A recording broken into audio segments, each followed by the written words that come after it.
Hi there, welcome to my channel. In this video, I'm going to discuss about the solution for partitioning linked list. Let's look at the problem description. We are given the head of a linked list and a value x, and we have to partition the linked list such that all the nodes which are less than x will be moved to the left part of the linked list. The nodes which are greater than or equal to x will be moved to the right part of the linked list. Okay. And also we should preserve the original relative order of the nodes in each of the two partitions. Let's take a look at the example 1. This has 6 nodes 1, 4, 3, 2, 5, 2, and the value of x is 3.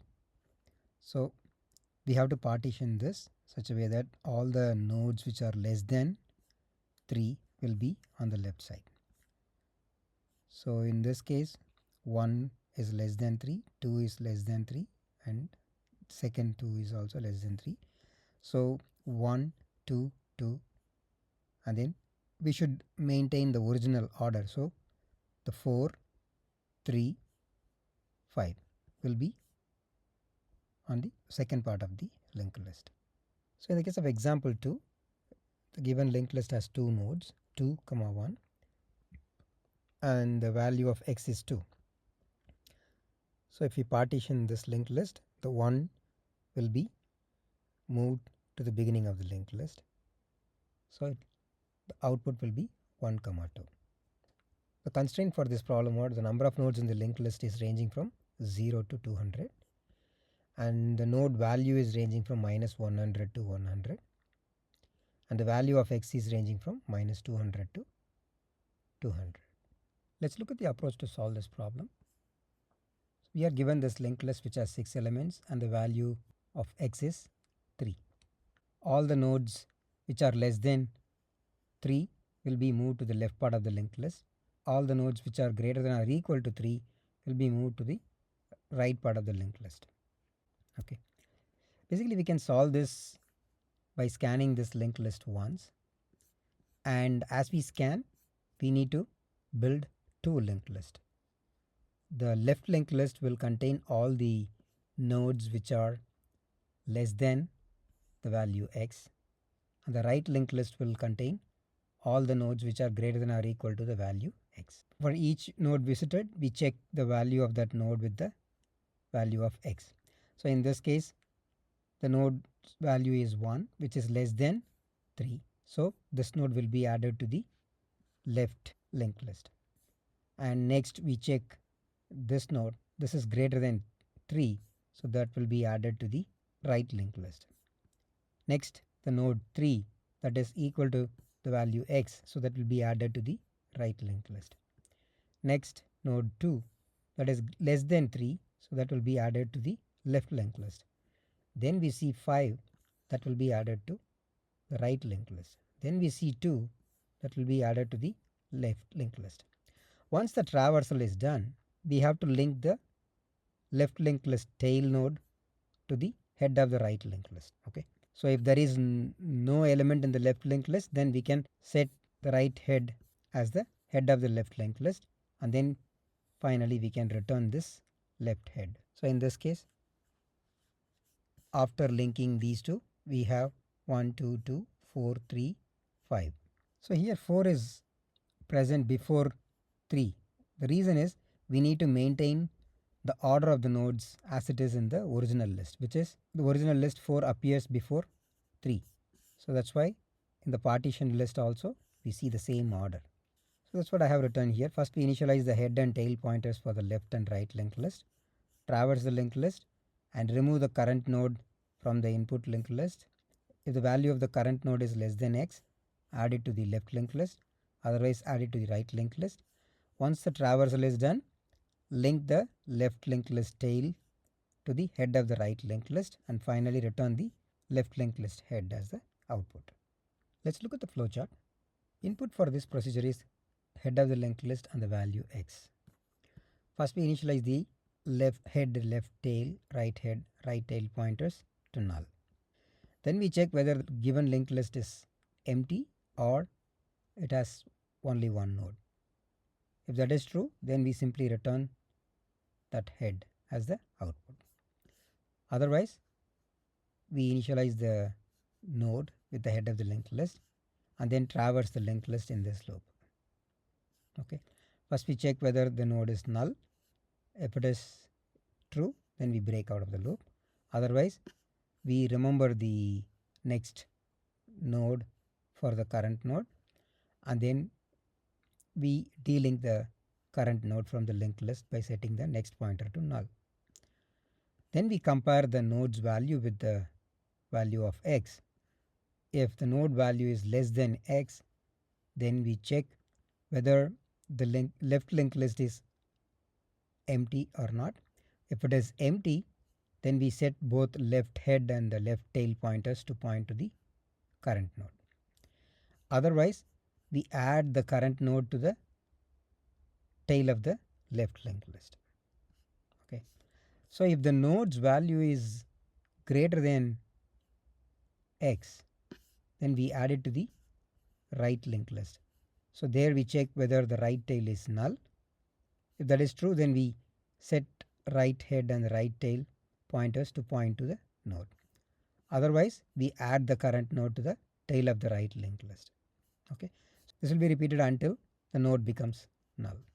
So once we come out of the loop, we check whether the left tail is null. That means there is no element less than the value of x in the linked list. So in that case, we simply assign the right head to the left head. Otherwise, we link left linked list tail to the right linked list head and then return the left linked list head. Let's move on to coding. First I check whether the head is null or the linked list has only one node. If this is true, then I return the head as it is. Next I initialize the left head, left tail and the right head, right tail pointers to null.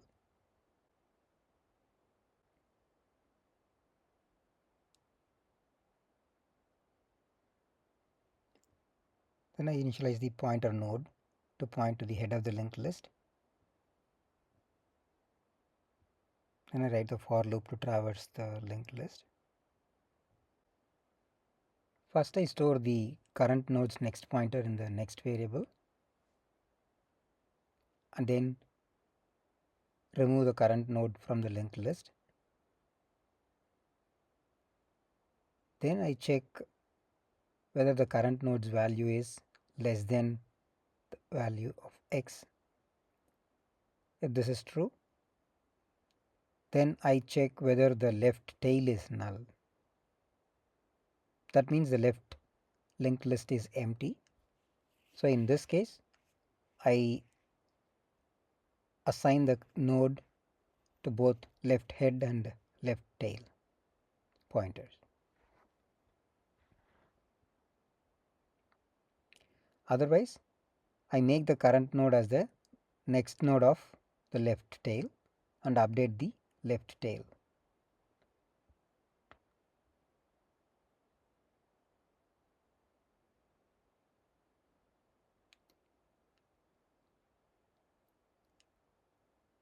If the node value is greater than x, greater than or equal to x, then I check whether the right tail is null. If this is true, then there is no element in the right linked list, so I make the current node as both head and tail of the right linked list. Otherwise, I add the current node as the tail of the right linked list. Then I advance the node pointer by updating it with the value of the next pointer. After the traversal is completed, next I check whether the left tail is null. If this is true, that means there is no element smaller than the value x in the linked list. So in this case, I assign the right head to the left head variable. Otherwise, I link the left tail to the right head.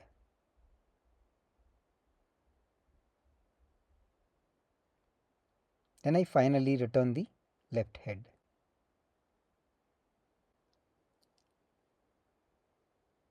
Next I'm going to run the test cases.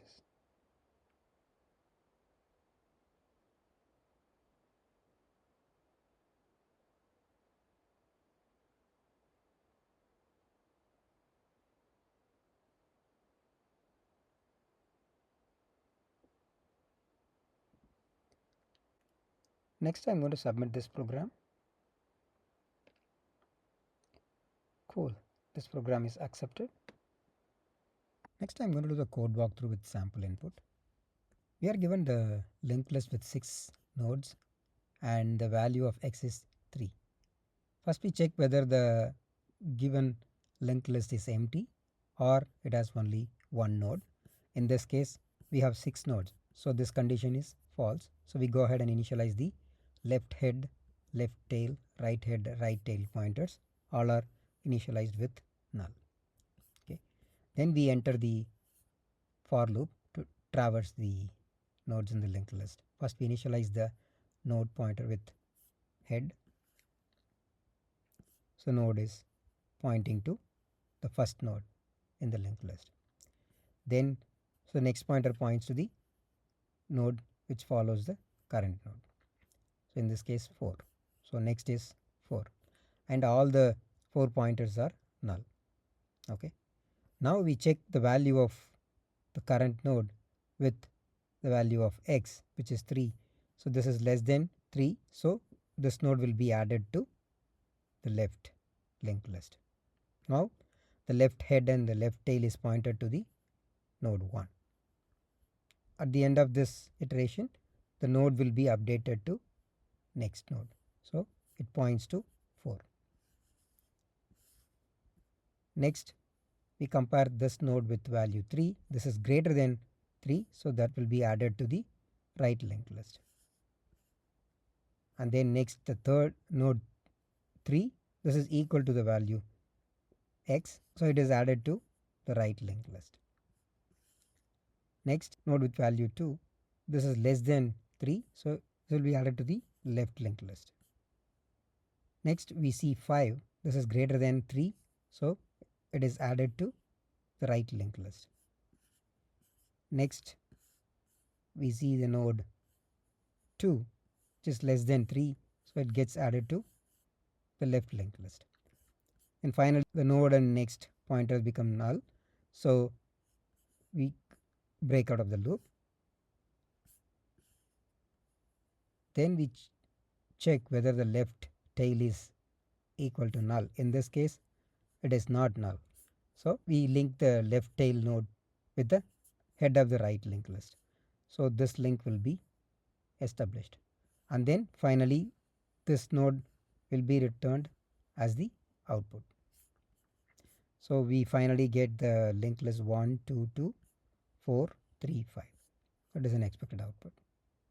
Next I'm going to do the time and space complexity analysis for this solution. Time complexity for this solution is order of n. Let's take a look at this case. We are given a linked list with 6 nodes and the value of x is 3. So in order to partition this linked list, we need to traverse all the nodes in the linked list in this for loop. So for this case we have to traverse 6 elements in the linked list. So this for loop performs 6 iterations. If there are n elements, this for loop will perform n iterations. So the time complexity is order of n. Space complexity is order of 1 because we are not allocating any additional space. We just use only these variables. So the space complexity is order of 1.